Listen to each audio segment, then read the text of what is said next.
talk to him about something else, I was going to have to figure out a way to run a sprint week. And so it took me a year to convince people to let me do one.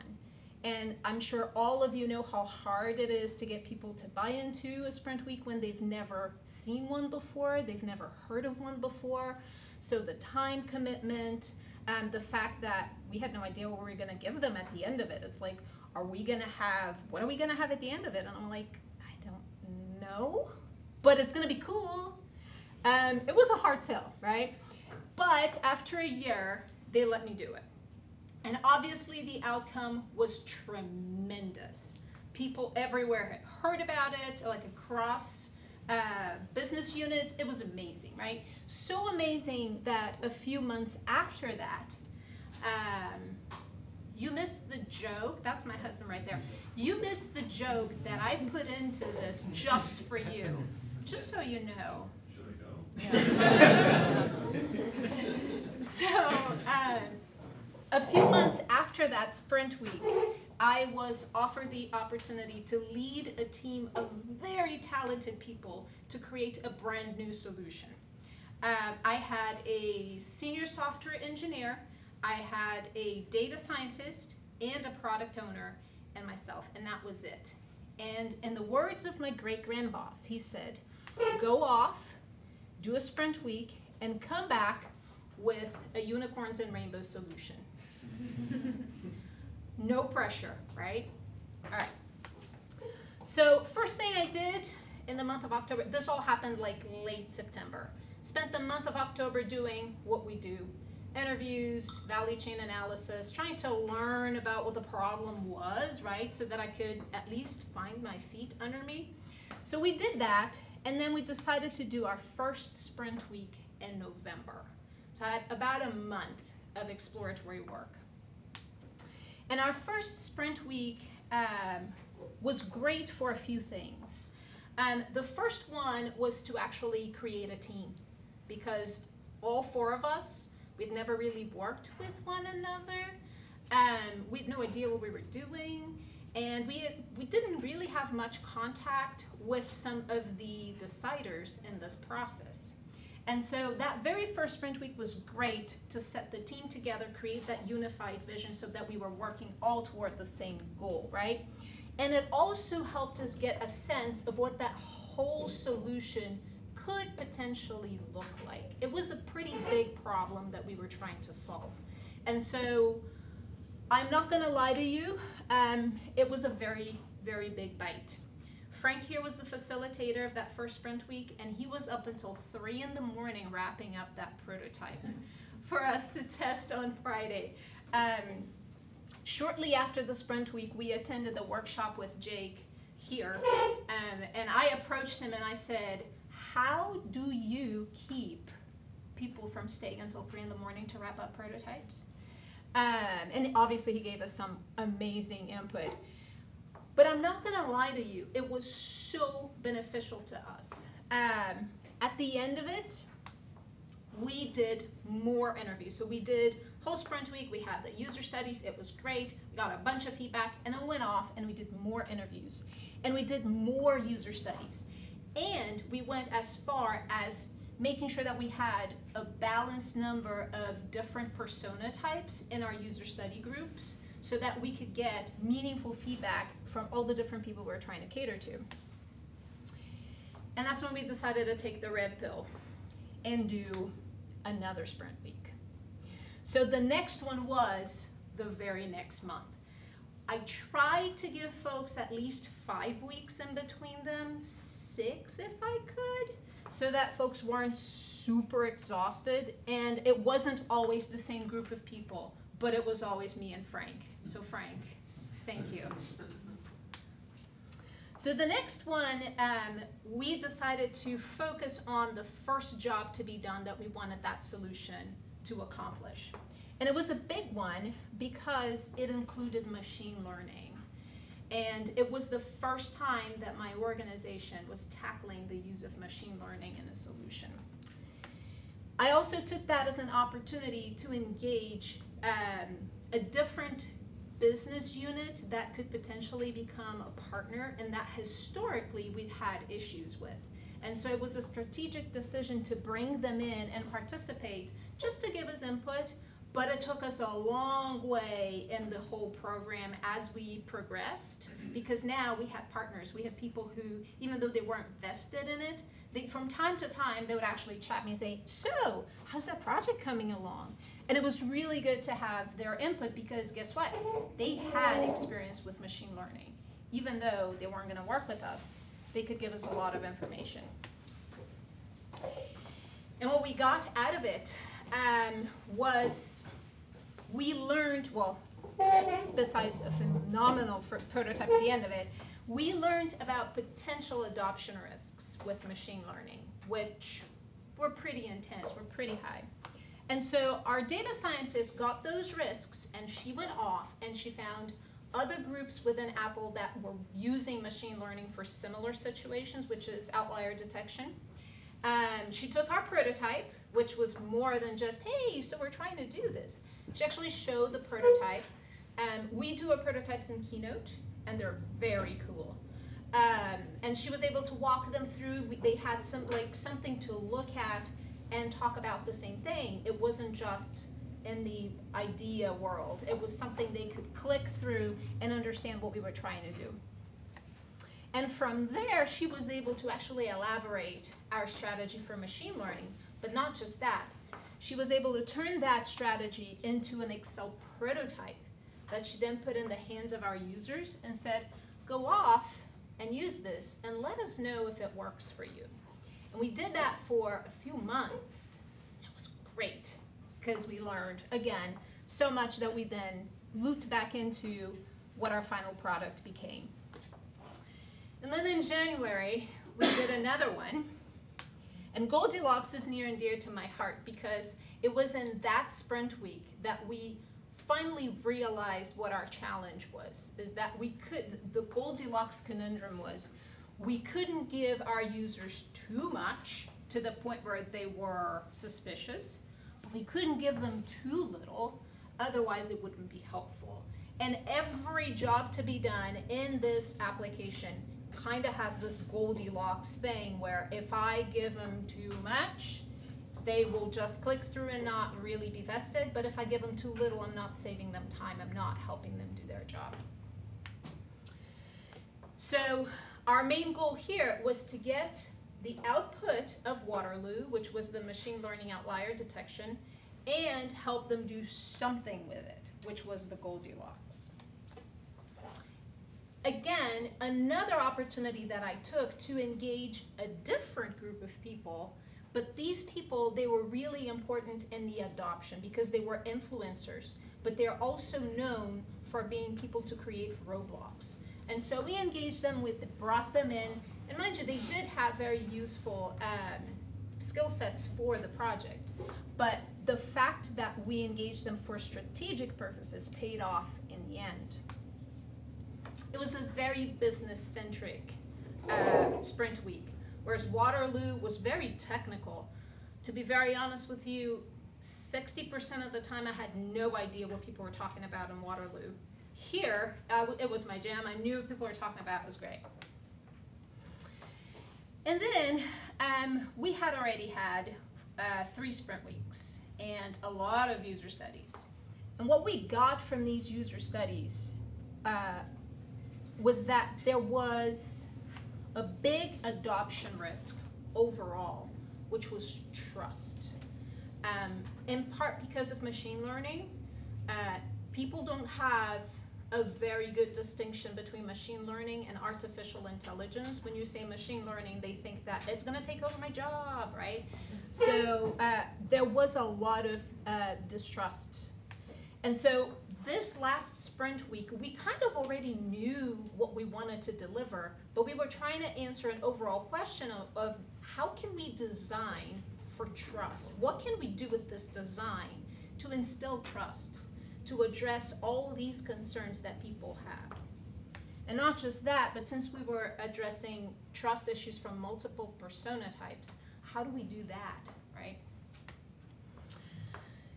And the last thing, instead of doing user studies in this one, because we were trying to bring in the trust, we replaced them with what we called prototype co-creation sessions.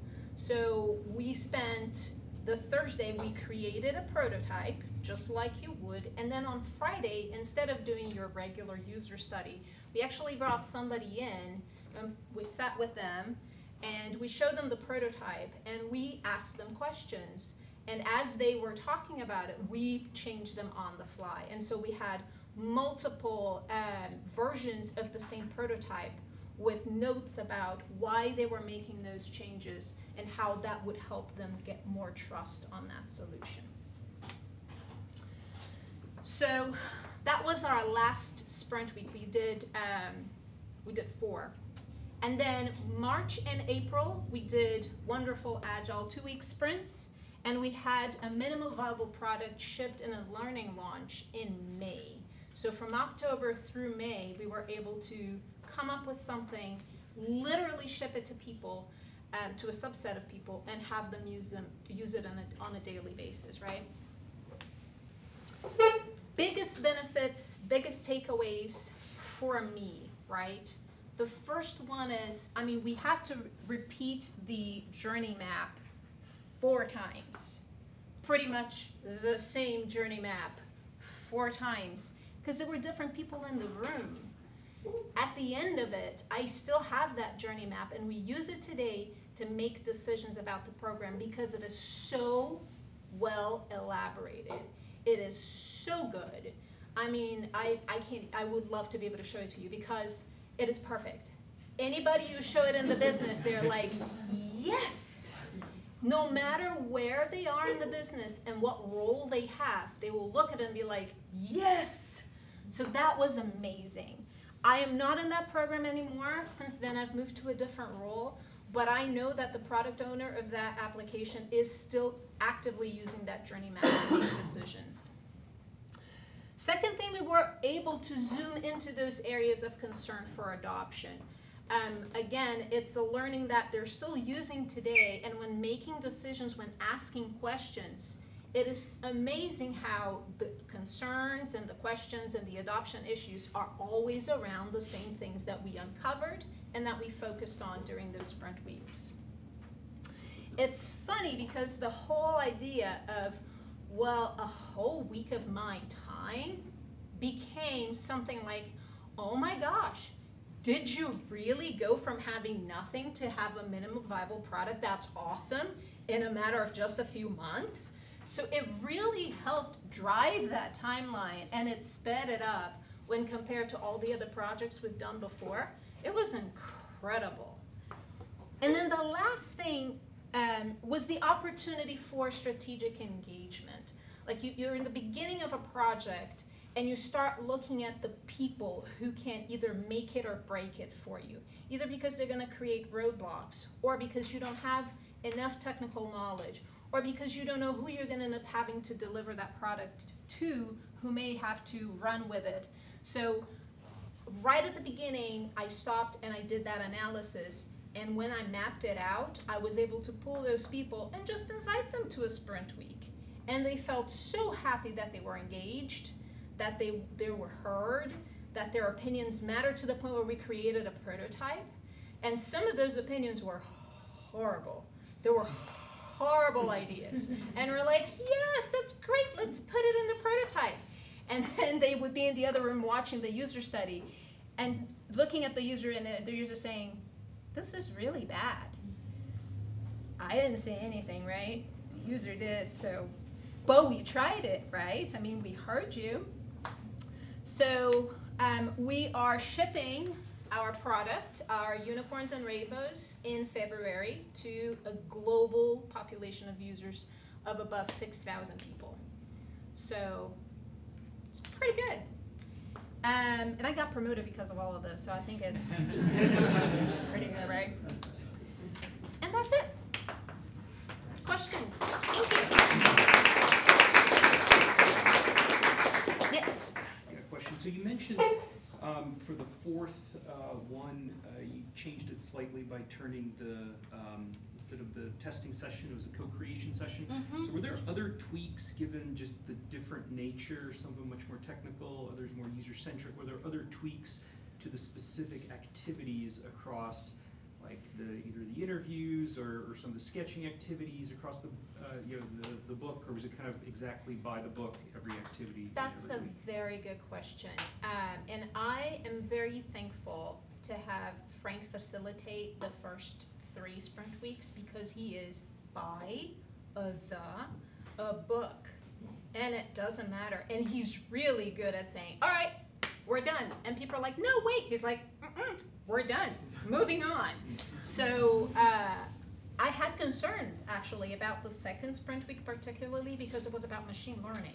I tell you, 60% of the time people are talking, like the data scientists and the other team of very technical people, they're talking, and I'm looking around and I start fidgeting, finding something to do, because I have no idea what they're talking about. And yet, I think there was so much power in having those people have those conversations, but then go back to the ultimate reason why we're doing this, which is, I don't care how smart you are in making all this pretty stuff, if people are not going to use this to perform this task, doesn't matter, right? Mm-hmm. So even though it was really technical, at the end of the day, that is just something that will get you to the end goal of having this product that will help people do this thing. So it worked. Interesting. So even for for the machine learning week, was it still a visual prototype, or was it more of an algorithm that they? It was a visual prototype. Then once she understood what we had to come up with, that's when she went off and collaborated with other people on how to make that happen from an algorithm standpoint. And I'll be able to tell you a little bit about it, but she did that afterwards, right? And at first it was hard, and Frank actually talked about it a lot, because but how are we gonna do this, And he kept on saying, it doesn't matter, because what we need to is come up with what people will use and what will get them what they need to perform this job over here. She can later on go off and figure that out, I don't care, right? And obviously, if there was need for tweaking and adjustment, we would be able to do that with, continuous iterations of that design. But it was really good to anchor her, since she's very technical, on a design solution. Does that make sense? Yeah, got it, thank you. Yes. Yeah, could you share a little bit more details on how you convinced your management leadership to let you go do this? Yes. So, remember I told you it took me a year to get the first one going. So I got that first one, and it was amazing. And then we had to there was this request coming from the greater business for the solution that we came up with, right? And the time that we had to create it wasn't very long. And I think what played to my advantage is that the request came to our organization. What we do, and I can share that, we create software to support the internal contact center of Apple. That's what we do, right? And so we had received a request from the contact center to come up with an application, a software solution to support a certain thing, a certain initiative. And that request came to us less than a month after a satisfaction survey that came out from the contact center in regards to our tools. It wasn't pretty. It really wasn't pretty. About 49% of people either didn't like or really didn't like our tools. So when that survey came out and they gave me the project, I went to my grand boss. I love calling him a grand boss. I went to him and I said, so, you want me to do this? 49% of people hate what we do. Why are we going to do it the same way we've always done it again? And that's when he said, all right, well, go off, do your sprint week, but come back to me with the unicorns and rainbows. So it was a risk. They took a risk on me, essentially. But yes. If you don't mind, I think Because the first one really like, you know, how the heck did we get that first one, right? And that was, it's all strategy. I mean, everything she's talking about is just strategy, you know. I mean, to me, that's the way my brain works, like in the whole Gallup poll thing, you know, strength strategies at the top. So I'm always trying to work these things out. And it's a matter of like lining up people correctly. So if you don't do strategy, find somebody who does and have them walk with you and meet the people that you know are responsible, because that's kind of how you have to organize this in the right That's right. ways. And in the same aspect with the first project, it was something that was critical. It was a project that had just been going wrong forever, and it was just the perfect place to say, well, how do we get this going right finally? And we all went into the room with the concept that there was this thing that had to be fixed to make it go right. And it turns out in that sprint week that it was that wasn't even close. It wasn't even close to where we ended up working on. I mean, everybody in the room just felt like, you know, Yeah. okay, well, here we go. And Right. that really just is the, you know, that switch. And then I think the final key to make it move forward is we brought those people that were gonna have to be her grand boss came into the room. We've actually made him Yes. both we had one of the testers. We had him come in and sit down and be a user for the tool and get that experience. And then after he saw it, he was like, whoa, like this is so much better than I've ever seen before. We took him to the room where we had all of our stuff and the Post-it notes and everything hanging on the wall. Again, all strategy. He just looked at it and just was like, wow, you did this in a week. Like they just had no fathom. And we really did better data collection in 1 week than we had done in 3 years on that particular project. That's right. And if I may add to that, my approach to trying new things or getting people to let me try new things, and in case you haven't noticed, that's what I like to do. I like to push, you know, new stuff and see, test it, you know, don't hurt. Sometimes it does, but whatever. Is to find that one thing that people will let you try it. Just give me one chance, you know? It can't be too risky, but it has to be such that it will give you visibility. Like people will be able to see that and be like, oh, that was actually pretty neat. Now how you get there is what Frank said, strategy. You need somebody who's really good at schmoozing people. I'm serious, I am that person. So just talking to people, you know, knowing a lot of people, knowing a lot of the right people, a lot of the wrong people, and you just try and knock on one door and you try it with them. And if they say no, that's fine, and you go and you knock on another door and you try it with them, and you just keep on going until you get that one chance. And then when you do it, then you gotta make sure you do it right. Yes? Can you go into more detail about like the 5 weeks between the design sprints? Did you experiment with different time frames? Did you find that different like times between sprints would help you guys get more traction between the sprints? I didn't get that opportunity. The time in between, the differences had to do with people's availability, Got it. right? Which is always, so now I manage a team of people, of product owners, and my organization has liked this so much that they want all my product owners to do what I was doing. So sprint weeks are becoming a thing, right? And it was then, as it is now, a problem to align schedules to get the right people in the room. That, more than anything else, I mean, people are bought in. People are bought in all the way to Singapore, right? I'm getting emails saying, I want to do a sprint week. Great, when can you be here? In 2 months. That's not going to work because we need it to be sooner, right? So the time commitment, to me, is always the biggest challenge.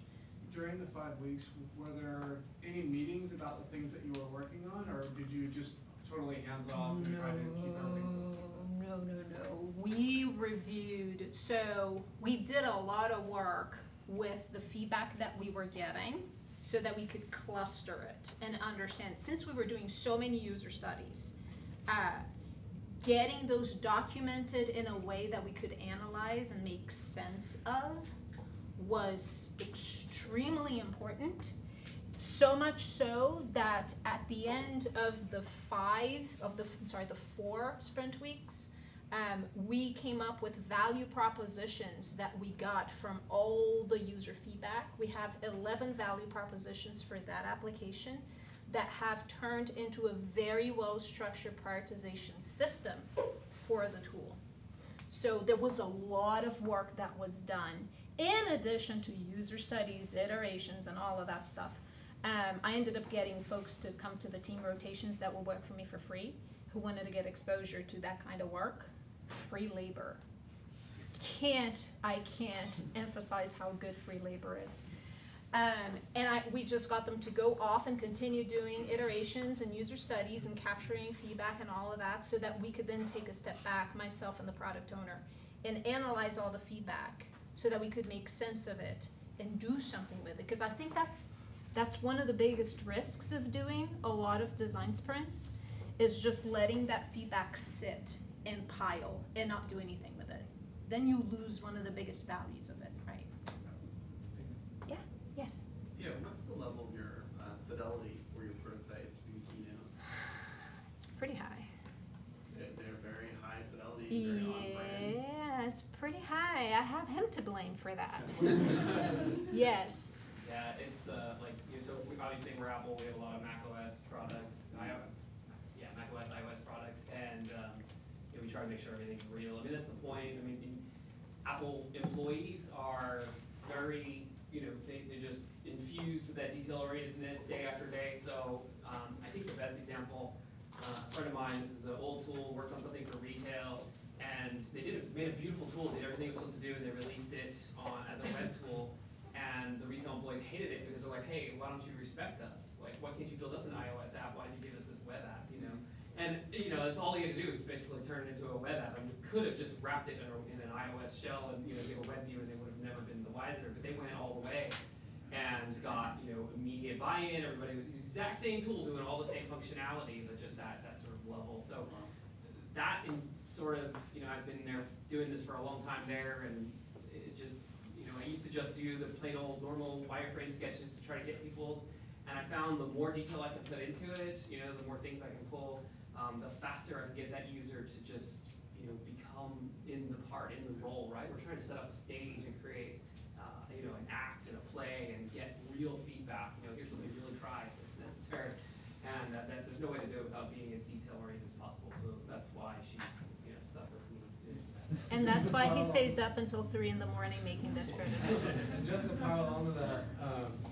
it's pretty critical in the design sprint that it be high fidelity for the very points that Frank just ended with. And it's not just, it's a valid point that Apple employees have these expectations, but when you're testing with real users, if you don't show them something concrete and understandable, you're not going to get the right reactions. And so you don't want to leave any room for interpretation. It has to be like that they're seeing the thing, and maybe even convince them that. In fact, I've run interviews where people ask like when they can, where they can sign up because they think it's like a real thing. Yeah, I've had, I've presented my work to engineers, and they're like, "What server is this on?" And I'm like, Super fast. So my question would be, what did Jake tell you to keep him from staying up till 3 in the morning working on prototypes? Yeah. Well, it is all with the storyboarding. So we spent some time watching that storyboarding 2.0 video. If you haven't watched it, I recommend it. And that saved us a lot of time in creating a storyboard that gets the scope from this big and puts it into something that you can actually do. I'm not gonna lie to you, we're never done by 5. 6:30, right? But it's not 3 in the morning, so victory. Yeah. Did the amount of sprint weeks differ depending on the jobs to be done per project? It's a very good question. Actually, it's a question my husband asked me when I was preparing for this. I asked him, so if you were coming to a presentation where I was telling you about multiple sprint weeks, what would you like to know? And his question was, how do you know how many sprint weeks to do? So now that I've done this, I have like a high level idea of how many I'm gonna do.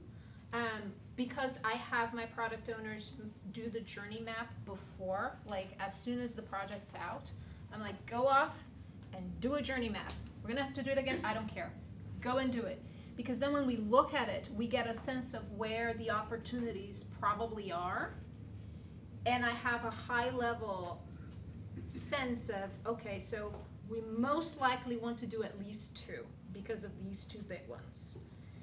That may change, but at least we get a sense, right? For that one, I had no idea. Like, we did the big one, and I think that big one, after the big one, I was like, we have 3 jobs to be done, by the way, in this tool, right? And we're going live with 2 of them really well baked, which were the ones that we did the sprint weeks for, and 1 which we're gonna do a sprint, not we, I say we because my heart is in that tool, but they're gonna do another sprint week to address job to be done 3 after it goes live. So with that one, it was like, we need to go live, this is how much time we have, I want to do a learning launch. I don't want to put this out there without getting people to use this application to do the job. Feedback is great, but feedback of you imagining that you are going to use this to do this other thing over here is very different from feedback of you with that tool to do this job over here, right? So what caught me by surprise was the risks. After Sprint Week 3, when we were looking at all the feedback and the trust thing kept on coming up, that's when we stopped and were like, listen, if we want people to use this, they're gonna have to trust it. How are they gonna trust it? Hell if I know. Well, then let's go do a sprint week and figure it out. So. Thank you. Mm-hmm. One other question.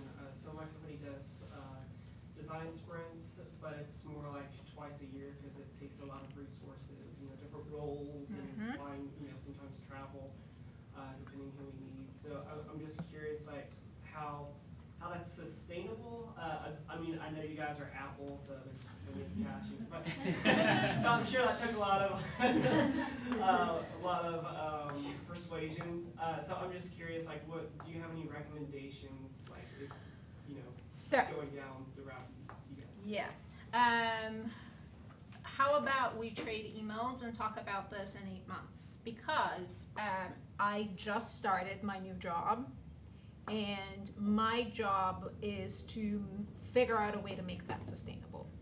Now, I have no illusion that I'm gonna figure out a way to make consecutive sprint weeks that happen every month sustainable, but I don't think that for the types of projects that we do, that 1 sprint week is enough, very honestly with you. Maybe the small ones, but we rarely have small ones, you know?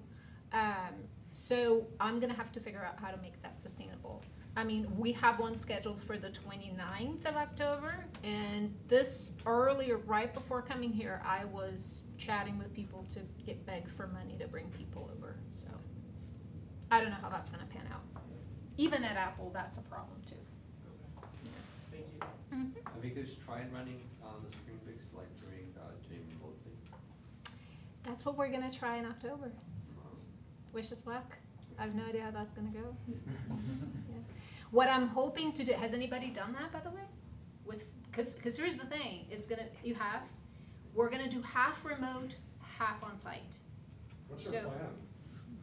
My plan is to have somebody, so I'm gonna be the facilitator, and I'm gonna have a co-facilitator that's gonna be facilitating, making sure that the folks who are remote So the are folks that feeding. Remote all in the same location? They are not in the same location. We are doing a VCN. Okay. So that their pretty faces are gonna be there, and they can't work while they're doing it, because we're gonna be able to post them. But also to collect things like for the note and vote things, you know, for the critiquing, somebody who can just get the information from them, facilitate that piece with them, and bring it back. So. So somebody in the room is gonna like write out the notes for them, like the sticky notes That's for all right. the people? Okay. Yeah. Wish me luck. I have no idea how that's gonna go. Be interesting. We'll certainly learn a bunch of stuff. And does it work well for you? I don't prefer it, but Mm. sometimes you have to deal with It is what it constraints. is, that's right. We typically use Mural when we're in our remote sprints. Nice. But is everybody remote in your sprints? No, not when we did it. There was a few remote participants, and they were, but we had to, everything had to be done in the Mural, so, some Oh, I people were see. together, we're still pushing it there for because there's this philosophy around remote work that I believe in, which is that if anybody's remote, you have to treat everyone like they're remote. Because Interesting. otherwise the satellite people get a different experience. That's a very good point. We want to make sure, at least for this one, that the decider is in the room. So everybody who's in Austin, yeah, you're in Austin, we're only flying one person in, and that's the decider, and everybody else will be, so, we'll see. And Frank is not gonna be there, so my heart. Cool, great questions. What else can I help with? Yes. So it sounds like it was a success. So how did you measure its success? Was there like a analytics apparatus set up or? So metrics, right? Right. You need metrics. Sure. So we have very, very well outlined metrics for a number of things. We have metrics for adoption, which I am such a firm believer that adoption is the most important thing, at least in my space, because it really doesn't matter how awesome an application is if nobody is using it, right? And people are using crap applications and hating it. So, but they don't have to, because, I mean, it's Apple. People are pretty smart. They come up with other solutions on their own and they go off and use them, right? So we have very, very, very good adoption metrics. But we also have, once we understand the jobs to be done for that application and what those intend to bring to the business, then it's easy to create metrics, right? So it's not the case, but let's say that one of the jobs to be done is to help you organize your notes. It's not the case, but let's say it is. And the reason why you need to organize your notes is because you need to be faster at doing this job over here. So if you get those things, then you can just measure, you know, before, this is how long it was taking you to do it. After, this is how long it's taking you to do it. And then there's accuracy, you know. So you need to create those metrics so that you get a sense for how successful you are. Was that something you had to sell to maybe upper management at some point? What was? Achievement of your KPIs, or did you have to have a follow-up after? So the moment I scheduled a meeting and I opened the meeting and said, so today we're here to talk about the metrics we're going to use to measure success of this application, I had them at hello. Because leadership loves metrics. And the fact that I had them was good. So, yeah. Cool. Did you have any other teams, or are you aware of other teams within Apple that are trying this as well? I mean, in other words, is it spreading? We know of a couple of other teams who are doing sprint weeks. I don't know that they're doing consecutive sprint Okay, weeks, no. but I know that there are other teams doing them. At least in this side of the house. Product side of the house, like folks in Cupertino making magic happen, I have no idea. Okay. Yeah. We do the non-glamorous work at Apple. It's okay. Yes. Did you name the sprints ahead of time or during, or was this for the presentation? What the sprints? So Oh, that we they named come them during the sprints. and during the sprints, and they all have a meaning. Awesome. They all have a reason to be. Yeah. Did you find that you changed the metrics over time? Were there things about your project or your team that you had to change? Like, so what did you guys change? So the storyboarding was one thing. Right, yeah, you mentioned That we changed. The sprint questions we had to cap. that. Yes. Otherwise, we ended up with. So you have a pessimistic crew. Oh my God, yes, yes. Yes, well, from the very get-go, like the very first sprint week, we knew there were gonna be adoption risks because there were so many sprint questions. That's the point where we're like, oh, it's gonna be a problem. Yeah, I'll list a couple of my favorite changes that we made that might be useful to say. So, the storyboarding change was awesome, and basically the change was to move from, where you're just trying to storyboard, and the very first one we did, I couldn't even get past the second frame. I mean, I could not get Yeah, it goes past from the second frame. unstructured to structured, right? Yeah. Like, you're just like, oh. Yeah, it was just a mess. Everybody was trying to design this one frame, and I'm like, finally I pulled out my dad voice, and I'm like, we're out of here. Like, you gotta do it right now. We got 6 frames in, and we went. It was like 5:30 instead of 5, but we managed to get out of there. But so moving to there, using the getting everybody to list out 6 steps on sticky notes. Yep. That should be the steps of your storyboard. Putting those up on the board, voting on them. Awesome. All of that just gets it clear. The next thing that we've done is I then divide the group. I keep only like 2-3 people at most to work on the storyboard, and I send everybody else off to begin taking the sprint questions and turning them into like a test script so that they can start looking, put it into a spreadsheet so we can have yes/no answers, things like that. Look for data that Start we would looking for need data, especially the because machine learning we one. wanted to make it really lifelike. So Yeah, I'm go off and get legit data I'm a that we can stickler for plug that. in. I don't believe any prototype with fake data is of any value whatsoever. It has to have as real data as possible, so we will send people off to start getting data.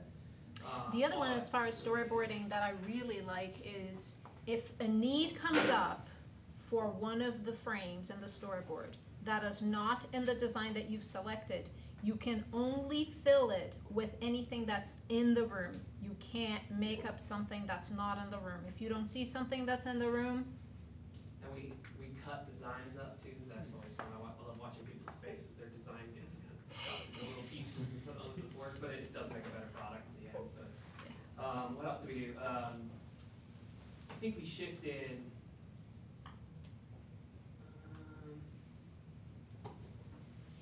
That's the biggest day where I think Yeah. most of our changes have happened. Thursday is always pretty much the same. It's a matter of finding the right talent in the room for what you know you're going to be doing. The machine learning one was a challenge. Thinking about, and what's that really weird journey map on the machine learning one?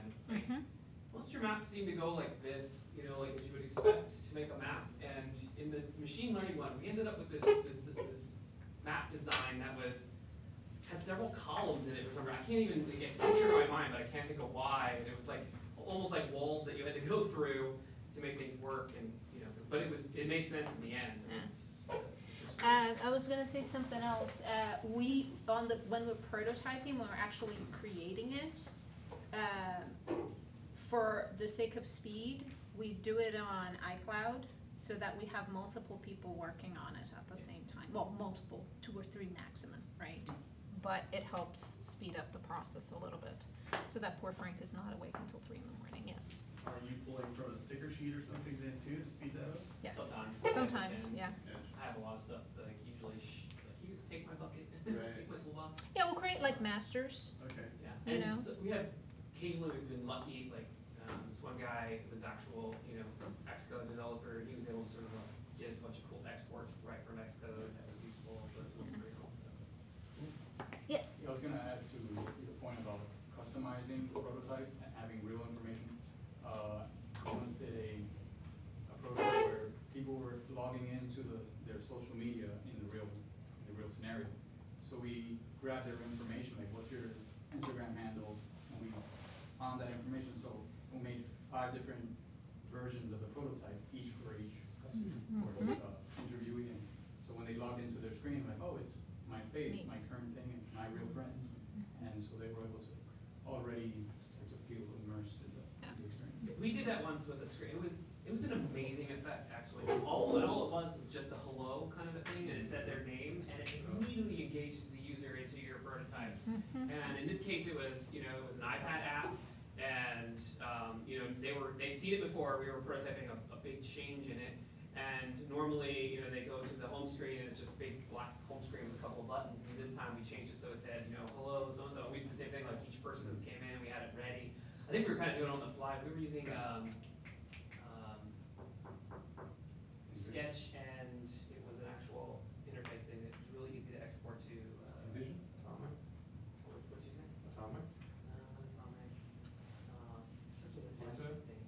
Framer? Yes. Flinto. Flinto was Flinto. Flinto, yeah. Flinto wins. And it was really nice. I mean, it was just so real to them, and I'd say that kind of a touch was different than I'd seen in previous ones that I've done, so. Cool. Any other questions? Yes. Can you share more about just like the interview questions? I really spend so much time trying to, maybe I obsess about it too much, but like how to phrase it, how to format, like what, should I do this kind of like, number, like rate this thing, or should I do yes, long form, or, So one of the things that we started doing, I think, what was it, sprint number 2 or 3, something like that. We started using we turned the sprint questions into user interview questions because we wanted to see if our concerns were actually, being addressed in that design. And that was super duper helpful. And then anything else that we wanted to make sure that we were getting from that, But for those questions, for the questions about the sprint questions, I want them to be yes or no, right? But as they're giving you their stream of consciousness and they're using it, then I don't want yes or no questions. I just want them to, if there's like a specific area that I want to know more about, some of my favorite questions are, tell me more about fill in the blank, right? Or can you please elaborate on fill in the blank? And then just let them run with it. So it's more a combination of the yes or no for the things you want to make sure that you're getting away with. And then the cherry on tops, those are the ones that you just let them elaborate on. So like the long form ones where they're just, stream of consciousness or whatever that they write, how do you efficiently gather that data? Because are you looking for keywords or like how do I gather that data? So we record those. And in our team, we're very lucky because our senior software engineer, he is a machine. Like he will literally be able to type every single word that you say. It's insane. I am not kidding. And so part of the work that we did in between the sprint weeks was to literally read through the feedback and make sense of it. And for the most part, try to answer questions and, to your point, elicit common patterns, right? So when I said we try to classify the feedback, was to find those common threads that we later on ended up having the 4th sprint week to address, which was trust, right? So one thing that, based on your question, I think that might be confused. These interviews are in person, moderated. So we don't, they're not writing answers. They're just responding in real time and reacting. And in fact, we don't want their feedback. We want their reactions, right? And so we're, as Sarah mentioned, we're just kind of nudging them toward things. And I actually wrote a few articles on this. We have a moderator guide that you can fill out, as well as tips on how to run the interviews. And I can get you links to those. That's interesting. I mean, like, how do you record, like, surprise face or So, I mean, again, we take those, we have a video, right? So the best way to do it, the only way we do it really, is we have one room with the moderator of the user study. The person is there, and that's just the moderator and the person, right? And the camera is there in such a way that the camera can get their reactions. And then there are people in the other room watching it, right? And so we have that videotaped, but we also have the people in the other room taking copious notes. So-and-so was elated, so-and-so didn't know what happened, lots of confusion. You want to capture those things for sure. And particularly relate them to what specifically they were elated about, what was the confusion about? And for the moderator, it's important to get information about those things too, right? So, you seem confused, tell me more, Yeah, and when you're so you're just manually reviewing all those data, like just manually, like and then looking at patterns. So it's not like a systematic approach or something like that. Well, Well, there is a systematic approach for reviewing it, but it's manual. Like, we're not doing word clouds or any, I don't like those for this type of stuff. I prefer to read the feedback, watch the videos if I have questions. I mean, I was there for every single sprint week, and I try to review do like the first pass on the review of the feedback. So sprint week ends on Friday. Monday, I wanna sit down and I wanna go through all of that while it's still fresh in my mind, right? And then do something with that feedback so that later on when I'm looking at it, I haven't lost anything, like it will still make sense for me, right? And that's why I feel like if you do something that's not, if you don't have like a person doing it, you're gonna end up losing a lot of what's in that feedback. Does that make sense? Yeah, thank you. I think I would add that,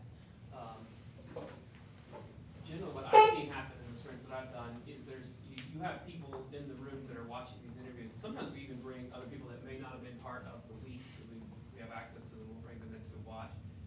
If they have an invested interest in this, so they're going to be paying attention to specific things and then taking action on those items, basically. So, like, even if you don't, we did this one sprint, I had no choice, I had to take it this way. We could only do 2 or 3 hours per day in a week, and I had 20 people in the room at one point, and it was just like, this is not really a sprint, but okay, we'll see if it can work. And I figured it out. It was actually an interesting balance that I think the more people you have, the shorter you make it, the easier it is, because it just got to say, no, you can only talk 5 minutes, I'm sorry, move on. But in the end, we had this wall of sticky notes. I'm like, there's no person that works here, there's no group of people that are going to be able to get through all of that data. However, the people that needed to know took away what they needed to know. Even if they didn't take a note, necessarily took a note on it, they took away, and it changed everything. I mean, they really went back and redid, a lot of their requirements and things that were sort of pushing the project in the wrong direction, and they made big, great changes, and a new product was released that was done, very, very well. That was, I could tell after the sprint was not going to go well if they continued down the path they were on. So again, I think it's a matter of having, and all the ones that she's done, those right people are there that can kind of take what they needed from that testing event and then carry it forward. So if that helps. That's a really good point, because a lot of folks will say, oh, I don't need to be there on Friday, I'll just read the report. That's a really bad idea. They have to see that stuff real time when the users are frustrated, and you don't need to synthesize that. You don't need to go back and look through notes. Like, you're gonna remember they're banging their head on that thing. It's sort of like, my friend has this awesome analogy, because a lot of people get hung up on like, well, how can you really test this with 5 users? So, I don't know, let's say we're having a dinner party at the house, and we have 50 people over. That's bigger than a dinner party, but there's 50 people at the house, and as people starting to leave, you see 3 people trip over your front stairs. You don't need to run the rest of your party through those stairs and watch them all trip, right? You know there's a problem with the stairs. So those things are really obvious. Yeah, I would say However, you are trying to if probably I may, figure it out. particularly for the types of projects that we run, right? We're supporting a global business with regional differences, and even within those regional differences, there are lines of business differences, there are cultural differences, there are persona differences, and so we need more than just 5. If we want, you leaving? I do have to leave. Sorry. Thank Go. you. Please finish. Safe trip. Thank you for being here. Like, we need more than just 5. Maybe we need 5 of each. Yep, I can exactly. go with that. One problem I see people when they're in that scenario is they go, oh, we only need 5, but we have all these different kinds of people, and so we'll get 5 of each, 1 of each, and that's really bad, because now, the 5 thing only works if you have a representative sample. Mhm. So if you have all these different behaviors, you'll want to get 5 in each. If you want to surface things that will only surface with this specific user group, you need to have good representation. So you would change the strategy, the interview strategy for each See group? ya. So you would change the interview strategy for each group. Here, for example, it's group A, we wanna look for these type of things. The other groups will approach them differently. Yes and no. I wouldn't necessarily put it that way. Let me give you an example. So 2 of we're supporting the contact center, right? And there are people in the contact center who are very analytical. They're very number oriented. You put them in front of a spreadsheet, they'll be in heaven, right? They love crunching those things. And so the data is really important for them. How you got to that data, now I'm saying that because of machine learning, right? So imagine you are that kind of person who likes to do conditional highlighting in Excel, right? And I go in front of you and I say, no, don't worry about that anymore. Look, here's that number, you can use it. And they'll be like, ooh, where did you get that number from? Can you show me the calculation? Where is the source, right? I want to know in those interviews if I am giving you enough that you trust what I'm giving you, right? Now, there are also people in the contact center who are super soft skills, right? They're all about the gut feeling. I mean, Apple's been, I think, 12 consecutive years top consumer report. So our customer service rocks. It matters to us, right? And so you have a lot of people who are all about that. And so if I show them the number and say, go use it, they're like, thank you, and they'll take it and they'll use it, right? And so, but, however, they'll be interested in some other part of the tool that to them needs to be right because they're going to be suspicious about that part, right? And so it surfaces. You don't even need to guide it. It automatically comes out in that user study where their concerns are based on what their needs are. Because in our specific case, the needs are very different, and yet we need to meet them all. Does that make sense? Yeah. So the interview itself doesn't change much. The user guides it, and they guide it differently. What does your user segmenting look like at the beginning of the sprint, or before you go out and select users to interview? Like, do you start segmenting them in a broad way, or? So we did it right in the beginning of the project. Mm-hmm. We spent enough time trying to understand who our users were, and what those personas were, and what the job to do was, what the jobs to do were for the tool, and what that meant for the individual people, right? And then we tried to bring representative of all those people to see if that solution was actually helping them do those jobs based on the different needs, right? So we did that beforehand. And I don't think it changed much throughout the sprints. I think because we spent... once you do it once. Yeah, we did that before. We had a month to just go through and do it. And that was super useful. I wouldn't do a sprint week for any of my projects without spending enough time understanding the people. So one of your biggest challenges was finding the time Yes. and getting people together, but especially when you're doing consecutive, because you're having to find that time again and again and again. Beyond just finding the time, what's your, say, second biggest challenge? What's your next up on that list? Finding the right people to be in the room. Okay. Making that decision. It's not even getting their buy-in. It's deciding who, because there are multiple people. Particularly after you do your first one and everybody hears through the grapevine that they're so awesome, everybody wants to be in it. I mean, not everyone, but like there are multiple people who want to be in it, but who is the best person to be your decider for this? And not just that, but for the first couple of sprint weeks, I didn't do a very good job selecting the experts. Selecting the right experts is extremely important. Otherwise, your how might we's are pointless. Okay. Yeah. So what goes into selecting a good expert? What goes into selecting a good expert? Understanding the problem well, and everybody who touches that problem, right? And I'm having a hard time explaining that without naming, giving too much detail, but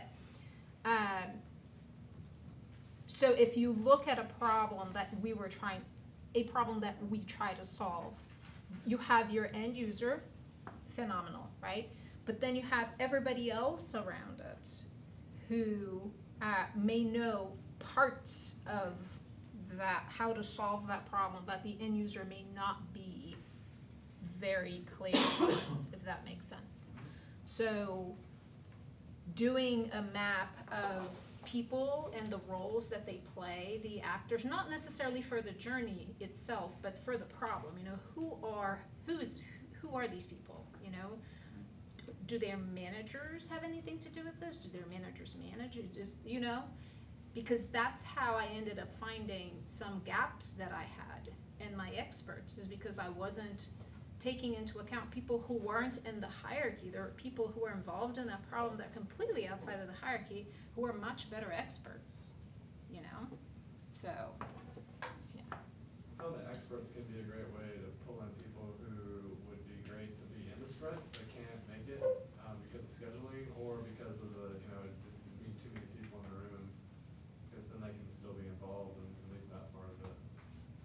Yeah, I did that with my first couple of sprints, and that the only limitation that I saw with that is that I didn't get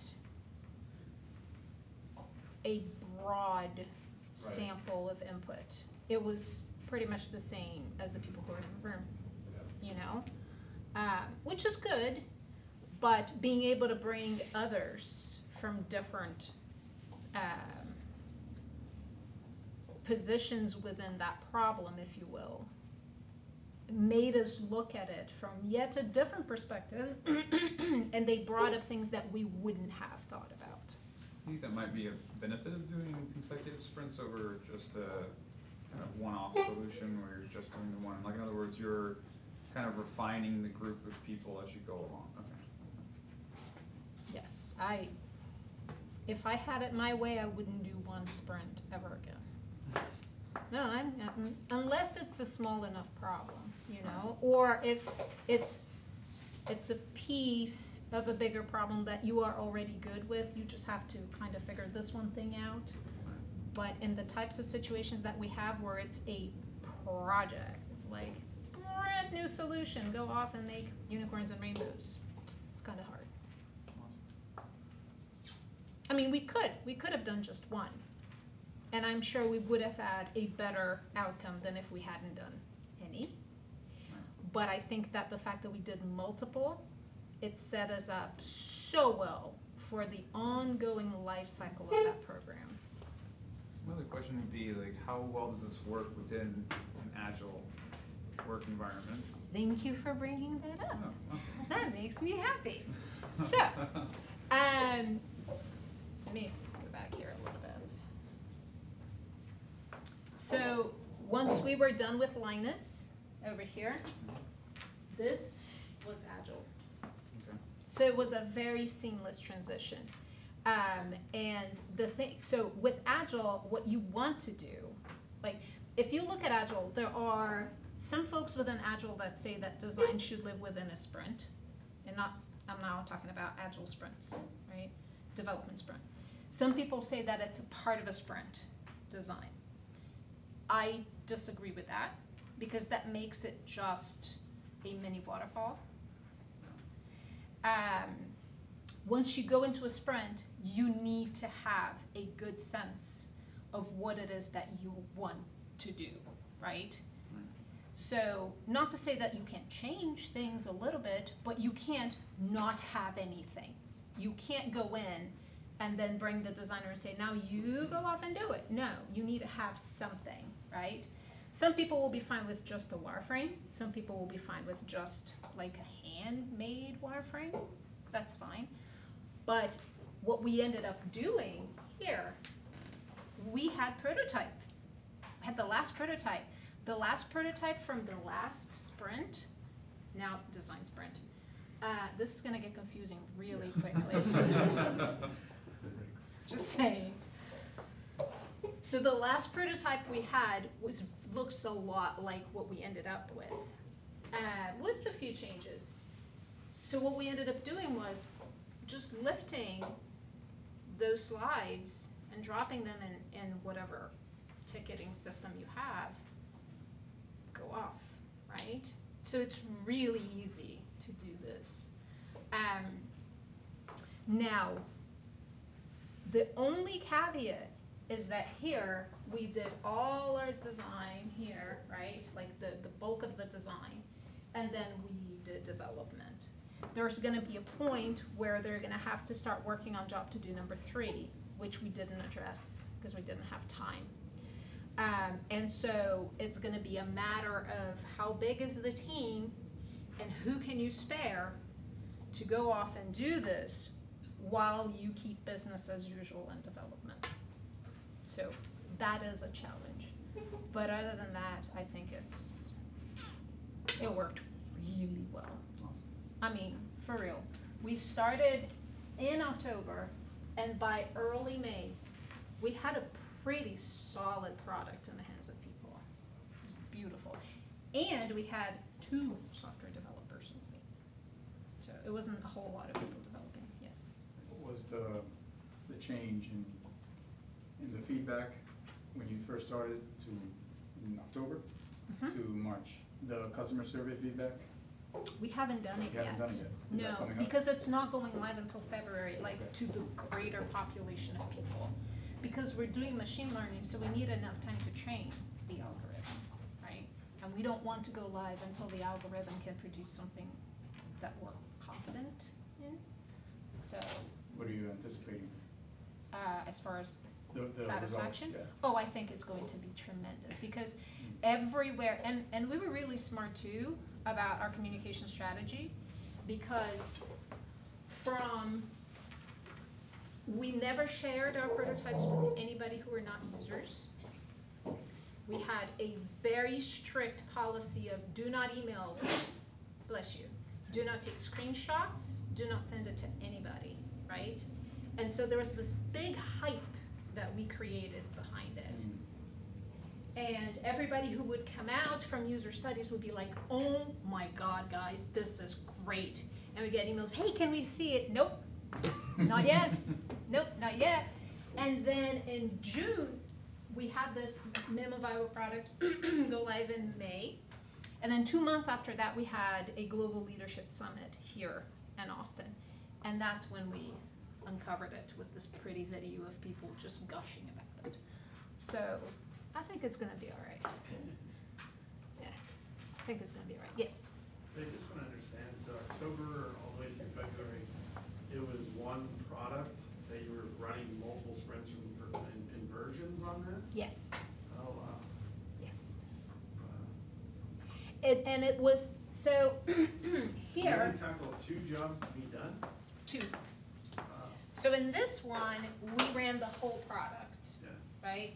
And then at the end of it, we're like, crap, this is not enough.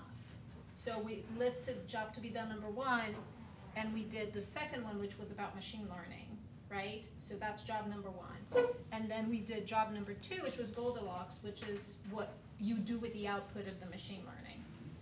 And then in February, it was the trust in the application. So we did big, like, out, zoom in, zoom out again. Does that make sense? Yeah?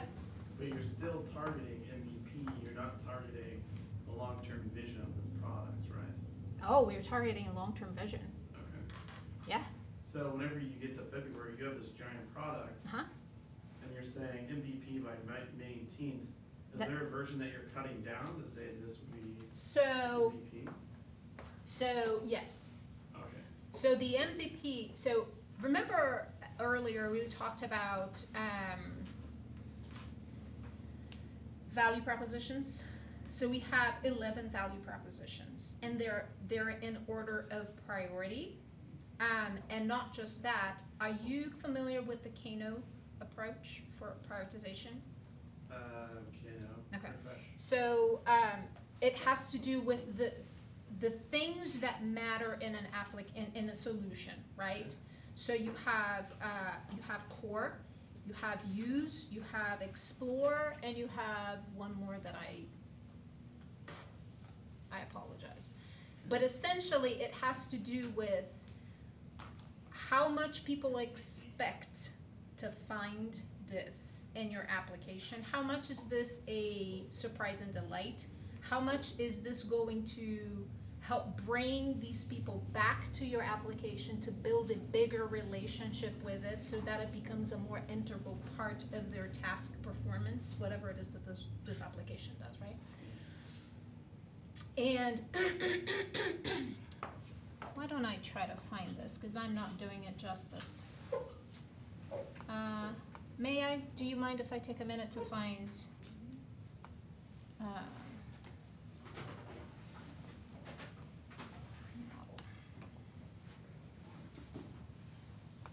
there we are.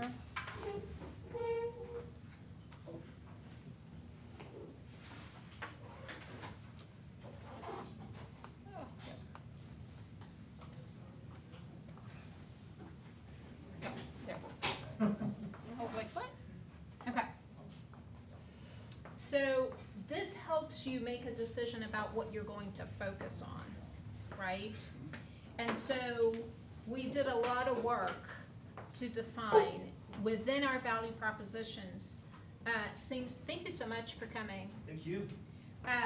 Within our value propositions, we kept those that were performance mostly, right? Because the more you do them, the happier people are, right? Your surprise and delights, your attractive ones, it really doesn't make much of a difference in terms of functionality and attractiveness, right? So you have to make those decisions based on what you learn within your value propositions. So what we did for our minimum viable product, we picked all the things that had to be in the application, otherwise people would not like it. And then we stripped as much as we could of the surprise and delights.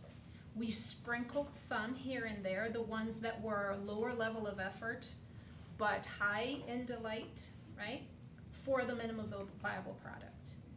And until our delivery in February, we're gonna start packing all the other things that will just make people's eyes twinkle. Does that help? Yeah.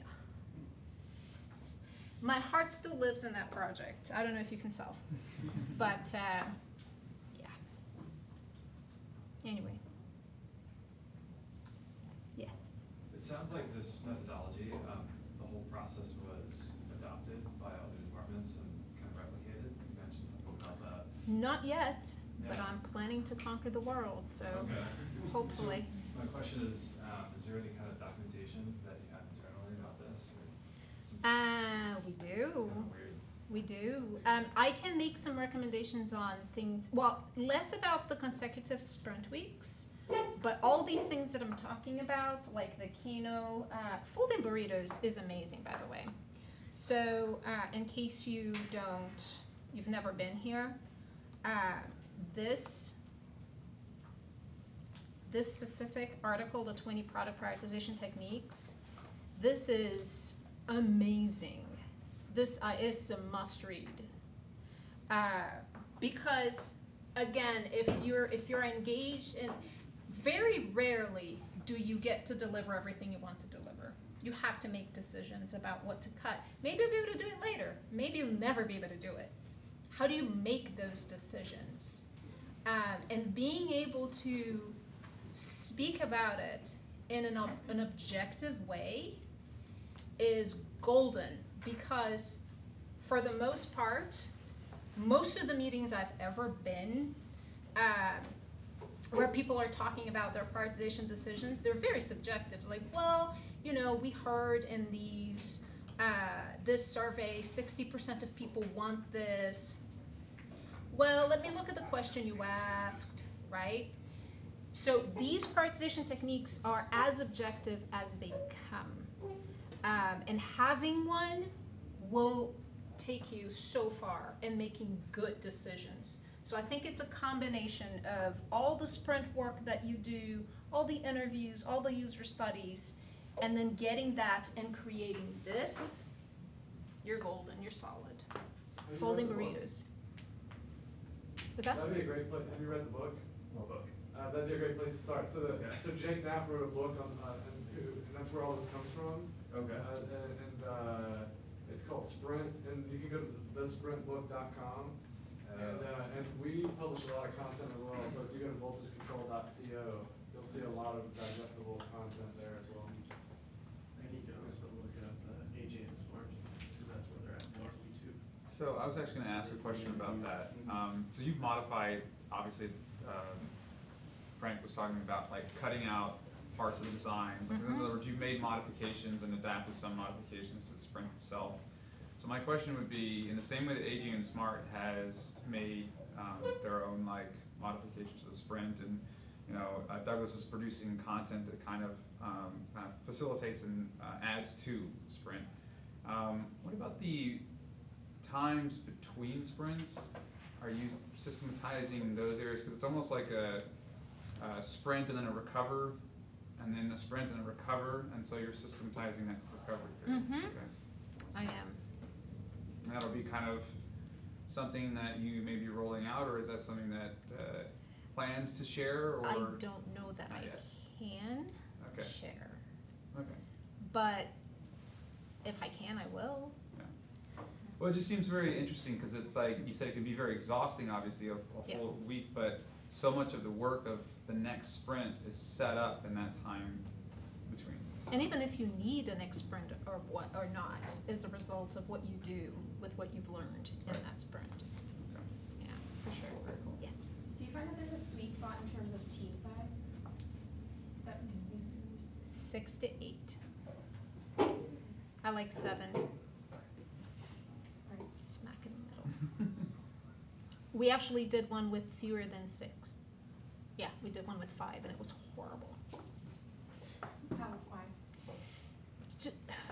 It felt like we were missing something. We were missing some kind of input that was not there.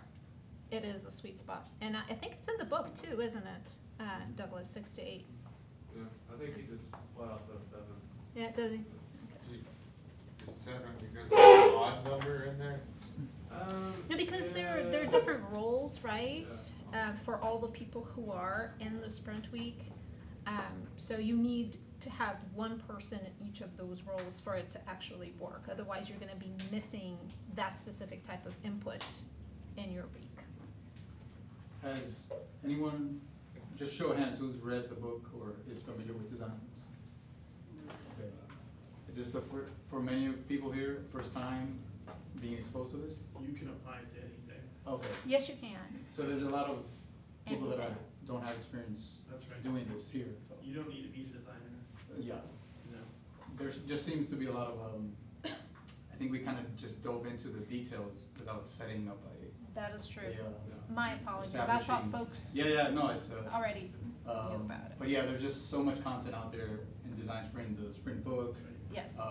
And this process is it's well laid out, it's spelled out, numbers by the hour, what's happening each day. and Yep. what you need to do. The book is very informative, very amazing. It's phenomenal. And you can always download, there is an app, an iOS app called Duco, D-U-C-O. It's free.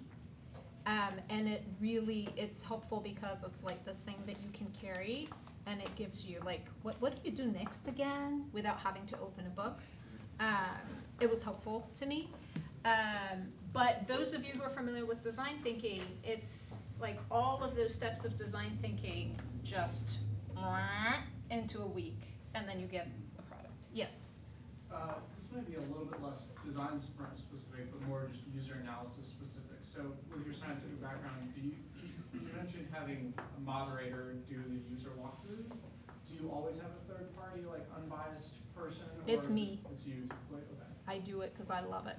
Because I have experience with it, because that's my background. Okay. And I just love doing it. Do you have recommendations for avoiding product bias? Like you being the person who built it, you know all the pitfalls, like, That's the thing, I didn't build it though. well, okay. I led the team who did it. And I think that put me in a really cool position because I was completely agnostic as far as what the product was. What I wanted was the outcome. my success had to do with the outcome. So I couldn't care less what it looked like. What I cared about was how people felt about it, because that's what my success was tied to. And obviously if my team was happy and all, okay. But as far as the product, it was the user. So along those lines then, you don't want to have the person who is really vested in the design itself. Like if you have a designer in the room, or even the product owner, you may not want to have them interview. Yes. There were questions back there. Yes. I was trying to track down the tool that you mentioned. Oh, the app? Yeah. DUCO. It's an iOS app. Duco. Huh? And I think you had a question too. Yeah, I was just curious, do you use the time timer to keep time and make sure people are on task? Yes. Awesome. Frank is about that. I facilitated one of those sprint weeks, and I got pushed over a little bit. But Frank, he is merciless. It's awesome. Other questions? Yes. I've worked with a startup, and so like the product's like brand new, no one's seen it before, and then they say, okay, we're gonna make this MVP, and it's like really, really minimum, like, and it's like, there's all these bugs in it and whatever, we show it to them, and user after user, they seem kind of like deflated, and so I guess my question is like, should I just stop asking people what they think, because so many, the users are asking the same response, like kind of like, like not really telling you, because it's like, there's the first impression of just everything, and it's like, well, what more? So we did a lot of interviews for all of the user studies, the interviews before, they're still interviewing people. Like there's a very robust feedback loop, because it's still not live. We're in learning launch period. So there are people, they're still asking questions, getting feedback. During the design reviews, the sprint reviews, going back to Agile, we show them what's coming, give me feedback, then get feedback, what are we gonna do next? I mean, it's very robust. And the interesting thing is, you only really need to interview a few people before you start hearing the same thing over and over and over and over and over and over and over again, right? Yeah. So all I can tell you is if you continue to interview people, you're probably still gonna continue to hear the same feedback. So you just get to a point where usually 5 is a great number. If you wanna go more than 5, I will give a buffer of 2, once I hear the same thing being said 3 or more times, I'm done. I'm done. I don't need any more people to tell me the same thing, Yeah, I feel the same way, but then when I talk to the founders, this seems to be a running pattern, they're not interested in this, and then Are they attending those interviews? No, but. You should yeah. have them. But they're still very, because it's I think it's because it's their baby and they invested all this money into it and all this stuff, and it's I'm how many more people do I have to interview to give the same response? And so Maybe having them attend a few interviews so they can hear it straight from the horse's mouth, right? Because maybe what they think, and here's an assumption, right? Maybe what's happening is they're not questioning the interviewee's responses, they're questioning your interpretation of their responses. So let's cut the middleman and have them there. Yeah, I mean, they've presented themselves to people, but. Oh, they have, Yeah. and they still They're won't still listen? not convinced, and they think, oh, well, I think people are, so it's All I right. think they're kind of just sort of in denial, but I guess going back to another question though, is what if you choose certain surprise and delight features that you think that users may be that's interesting, but then you it's wrong, and they're kind of not as interesting as you thought, and so do you just continue on with continue on asking more and more interviews? So this is why it's important to do the work, excuse me, around identifying value propositions and having a robust prioritization strategy before you start developing whatever it is, right? And you can do, sprint weeks will get you there because they'll give you a prototype that's high fidelity that people can interact with, and they'll be able to tell you, if I had this, I'd love you forever, or meh, you know? If anybody is in the business of developing in order to find out, you're gonna be spending a lot of money, right? Yeah. But I still recommend the Folding Burritos page on prioritization. Have a read on that. As Douglas says, he has a lot of resources as well on that. It is important to get that sense of what will make or break the user's experience. Because if you have that and a couple of surprise and delights, you can have a pretty cool roadmap for the future of more surprise and delights or even more core functionality that you can go without in your version 1. And that will continue to bring people and increase your user base, essentially. So, I think in that, if confronted with that, there's multiple layers of what's going on there, but specifically in the interview, if I get a meh, it's either evidence that I just need to throw it out, or I want to understand what's the cause of the meh, like why do they not care? And just kind of dig into it and really try to understand why they're not excited about it. And then on the founders, Sarah's spot on about having them see it firsthand. And if they still see it firsthand and they're still just totally tied to their ego, then like that's a really hard thing to solve for. And I've seen many people just run a company in the ground because they're unwilling to let go of their thoughts and beliefs. Yeah, I guess That's it's, right. the meh is that there's so many other things that are already like it. So Yes. it's like they already have a high, Yep. threshold to overcome with like. And again, I go back to adoption. You can have something, you can create a product, whatever that product is, that you think is awesome. If other people don't think it's awesome, there's no point, you know? You're not creating a product for yourself, you're creating a product for other people to use it and love it and want to use it again and again and again and again. So everything that you need to do, everything that anybody who is in this business needs to do is to think of adoption. What will drive adoption? What are the roadblocks? What are the things that will make adoption easier, right? So if they're not thinking like that, it's gonna be a tough road.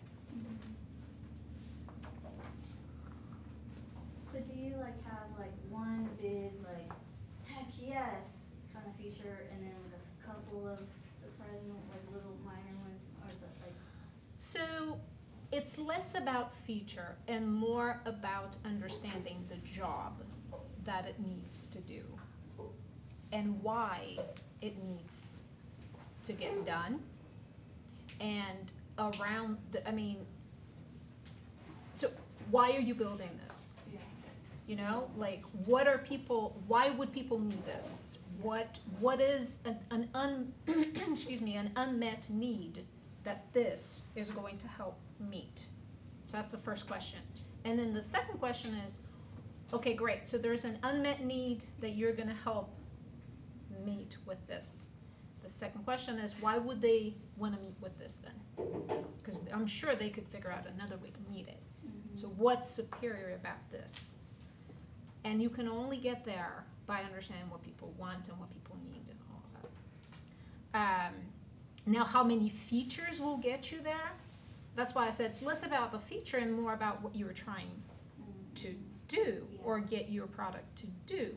It may be just one feature, or it may be a whole suite of them.